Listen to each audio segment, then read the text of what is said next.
If they go out and they get an appraisal, they'll also get a broker's price opinion, you know, which I would generate for them.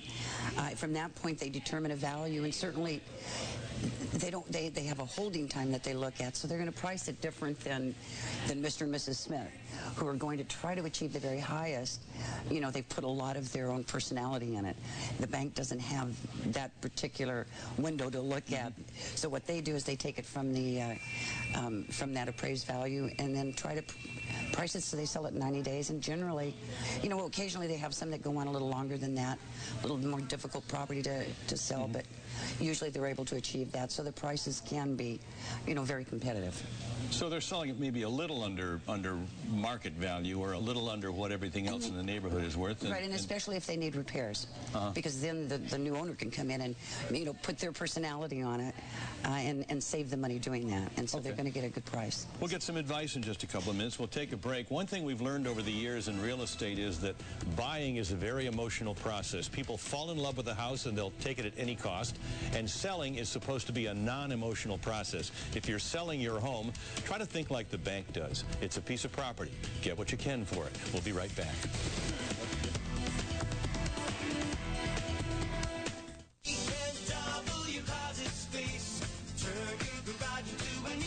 Here's an 05 Ford Escape for only $10,900. It's Worthington Dodge. We're in the Car Country Mall in Carlsbad. Worthington Dodge. Oh, extra. Plus, from the beach to the desert, extras in Vegas uncovering red-hot rumors. Are Jim Carrey and Jenny McCarthy getting hitched? Next Extra. Today at 5 p.m. only on KUSR.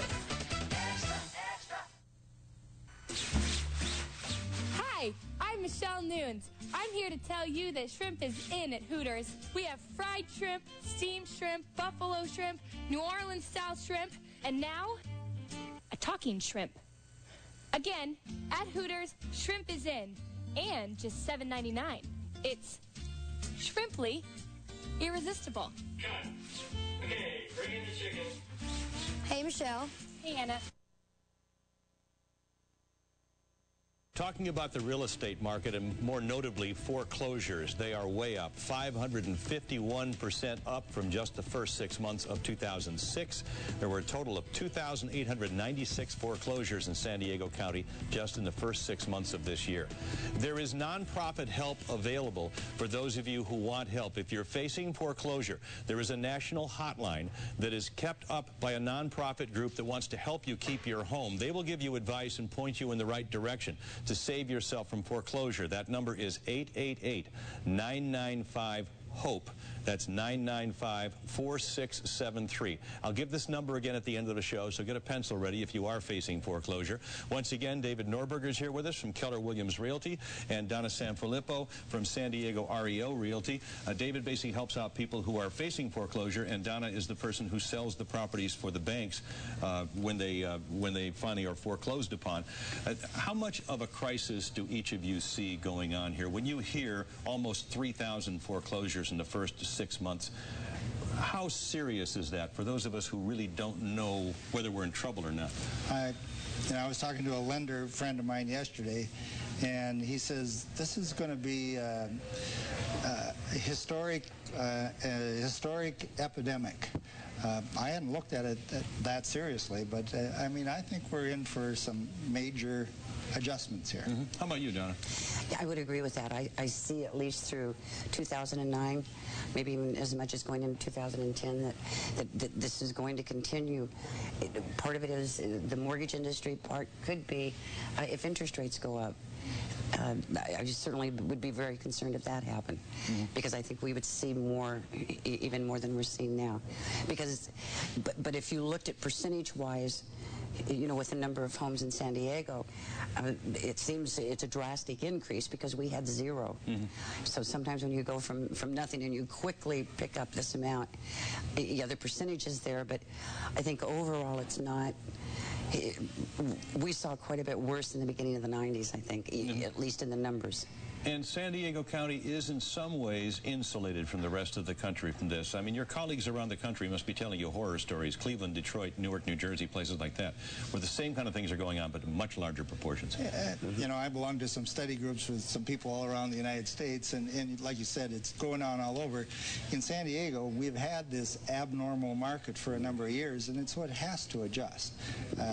This sometimes is normal in many parts of the country. So for the people who are happy where they live right now, or perhaps are looking to go find something a little bigger or a little nicer neighborhood, what's the word? Is this a good time to start looking? Wait 6 more months? Wait a year? Solid advice for people who aren't in trouble with their mortgages, who are dual income families, who are making money paying their mortgages, but have always said, gee, I'd like to go to something a little better. Maybe I can find a distressed property. Is it a good time to look? Right. You know, it's a good time right now. Is it going to get any better? It possibly could. I don't see a huge change as far as values possibly. So if you find a house that you like or whatever, take advantage of it now. And don't worry about, oh, gee whiz, a year from now I could have saved another 5% on it or whatever. And how about you, for people who want to come down to you and actually call you up and say, show me some distressed properties? Sure, and certainly we have quite a few. How many do you have? What's your inventory right now? We have close to 400 right now, different properties, and even though they, you know, every single day we get a couple more, so it's constantly revolving, and then there's a lot of activity in that marketplace, so we've got a lot of properties that are going into escrow, you know, a lot of properties that new owners are taking over and maintaining the property, so that's always, you know, enjoyable to see that the buyers are out there. And just, you know, as David said, I think it's a very good time to buy because we do have historically good interest rates, you know, and that's something that we wouldn't be able to foresee. If those rates go up, it could change dramatically. So the advice for people is to get going. Perhaps a lot of people need to go out and get pre-qualified if they're going to buy something, even if they're going to sell their own home. Start looking at what their home is worth now. Somebody who has a 3-bedroom, 2-bath, and a few kids and wants to go to a 4-bedroom, 3-bath, it's time for them to start fixing up their home, get the curb appeal up, and get qualified too, right? Especially with the loans changing like they have almost daily here in the last month, it's very imperative that not only you get pre-qualified, but probably get pre-approved. If you're going to do that, get your loan locked in, because 60 days from now, things could be drastically different with the lenders. And for those who are coming behind in payments, all is not lost, is it, David? No, never. As long as you don't avoid the situation. Get help. Like you said, you had that 800 number. There's lots of people that would be glad to help them out of their situation. Can you teach them ways to possibly avoid it altogether, to keep that home and somehow...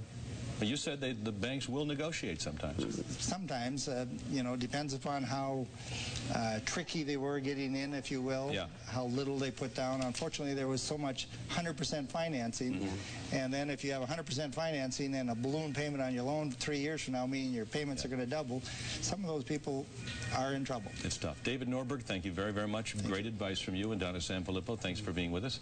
And we'll keep looking at that market. And once again, there's that number. If, in fact, you might be facing foreclosure, if you're getting behind or think that next month you'll be behind, the foreclosure hotline number, it's a nonprofit group that'll at least steer you in the right direction. The number is 888-995-4673. There may still be hope for you. Maybe you just don't know all the tricks of the trade. Thanks for being with us this morning on San Diego People. I'll see you next week on the KUSI News.